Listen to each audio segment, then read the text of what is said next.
Je m'appelle Amandine Rocher, donc je suis conseillère sociale chez Logial depuis janvier 2015. J'interviens sur beaucoup de champs d'action qui vont de l'entrée dans les lieux du locataire jusqu'à sa sortie. Donc ça passe par l'ouverture de ses droits quand il rentre dans le logement, l'orientation vers les partenaires, vers l'équipe de secteur aussi, savoir qu'il n'est pas tout seul dans son logement une fois qu'il est dedans. Après, il y a un accompagnement tout au long du bail, que ce soit en cas de séparation, de décès, de perte d'emploi. C'est vrai que certains locataires n'osent pas forcément aller vers leur bailleur.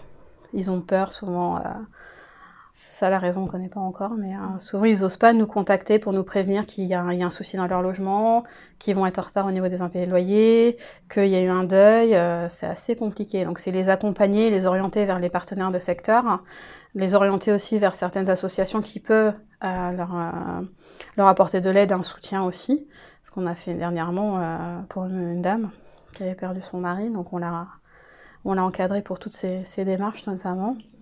Il y a beaucoup de personnes qui ne savent pas gérer leur budget.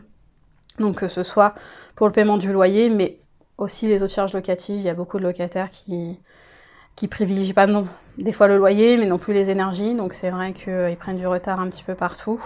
Et c'est vrai que c'est essayer de les remettre un peu sur pied, leur expliquer, rétablir leur budget, savoir comment il faut qu'ils le fassent, hein, parce que des fois ils sont perdus, les gens sont vraiment perdus. Donc c'est vrai que c'est vraiment les accompagner dans toute leur démarche au quotidien. Que ce soit, ça peut outrepasser même le domaine du logement. Dans certains cas, s'il y a besoin d'accompagnement professionnel, ça va être avec les associations, la mission locale.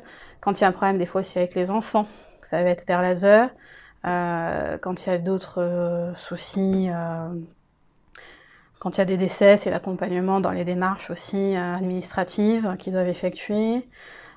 Qu'est-ce qu'on rencontre quand il y a du surendettement aussi, on accompagne pour faire le dossier de surendettement. Donc c'est vraiment pas mal de missions. Après, c'est vrai que quand on arrive à reloger quelqu'un, des fois ce qu'on fait, c'est que par exemple quand on a une personne qui n'arrive plus à payer son loyer, et avec le service d'attribution, j'arrive à lui trouver un logement moins cher, souvent plus petit, on fait un montage aussi financier avec le conseil général, comme ça sa dette est prise en charge par le conseil général, et du coup on le bascule sur le nouveau logement en même temps, comme ça il rétablit sa situation. Et c'est vrai qu'après t'es fier, quoi, tu te dis cette personne elle repart, c'est bon, elle est dans son nouveau logement, elle va payer son petit loyer, elle va être tranquille, et voilà.